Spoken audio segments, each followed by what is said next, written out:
सिरू किळंगू Chinese potato पण त्याला म्हणतात. साऊथला मिळणारा कंद आहे हा. तामिळनाडू आणि केरळामध्ये. मला तामिळ मैत्रीण आहे माझी, तिने गावावरून आणून दिला आहे, पण बाजारात पण बऱ्याचदा हा मिळतो. मातीत असल्यामुळे कंद आहे, भरपूर माती असते, त्याला स्वच्छ धुवून घ्यावं लागतं. अप्रतिम चव, बटाट्यासारखीच फायबर भरपूर. त्याच्यानंतर पोट भरल्यासारखं, कॅलरीज कमी असल्यामुळे थोडं खाल्लं तरी पोट भरल्यासारखं होतं, भूक लागत नाही, वजन कमी करण्यास मदत होते. स्वच्छ धुवून त्याच्यावरची स्किन काढून घ्यायची आहे. ह्याला खाज वगैरे बुळबुळीत वगैरे नसतं, बटाट्यासारखंच असतं सेम. त्याच्यानंतर बद्धकोष्ठतेसाठी पण हे चांगलं आहे, हृदयविकारासाठी चांगलं आहे, रक्तदाब कमी करण्यासाठी पण पोटॅशियमचं प्रमाण भरपूर असल्यामुळे त्याच्यासाठी पण हे खूप उपयुक्त आहे. औषधी गुणधर्म याचे भरपूर आहेत. याचं नाव मला बऱ्याच वेळ मिळत नव्हतं. रेसिपी बनवून बरेच दिवस झाले, मग शेवटी ते शोधून काढलं.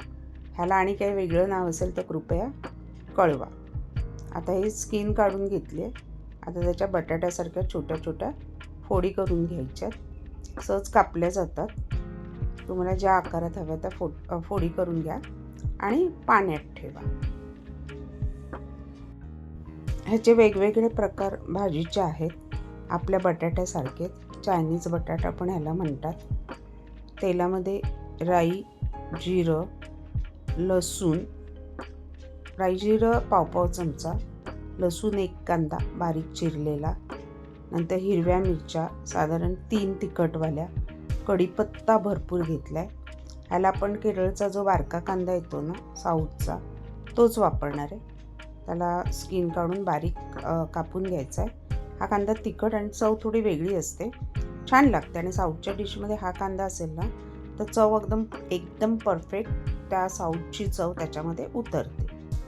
कांदा आपण साधारण छोटे असल्यामुळे 3 कांदे मी घेतले, 3 ते 4 कांदे बारीक कापून घ्यायचे आणि त्या फोडणीत परतायचे. परतताना थोडंसं मीठ घालायचं चवीनुसार आणि छान गुलाबी रंगावरती परतून घ्यायचे. आता जो हा कंद आहे ना, सिरू कळंगू, मला थोडं त्याचं नाव घ्यायला कठीण वाटतंय. चायनीज पोटॅटोज बोलते मी. हा नॉर्मली पण ह्याच्यामध्ये शिजतो. तुम्ही भाजीमध्ये असा वाफ देऊन थोडं पाणी घालून शिजवावं लागतो. तुम्ही अगोदर कुकरला 1 शिटी मारून उकडवून किंवा टोपात उकडवून बटाटा आपण जसं घेतो तसं घेऊ शकता. स्किन काढून फोडी करून भाजी करू शकता. मी ह्याच्यामध्ये शिजवला आहे आणि छानपैकी तो शिजला पण आहे. वरून भरपूर खोबरं, कोथिंबीर, मीठ कमी असेल तर चवीनुसार ॲड करा की आपली ही भाजी चायनीज पोटॅटोची तयार आहे. नुसती खाण्यासाठी, साऊथमध्ये ही नुसती पानावर घेऊन खाल्ली जाते, केळीच्या पानात. तुम्ही चपाती, भाकरी, राईसबरोबर आस्वाद घेऊ शकता. तयार आहे आपली सिरू कळंगू चायनीज पोटॅटोची भाजी. नक्की करून बघा.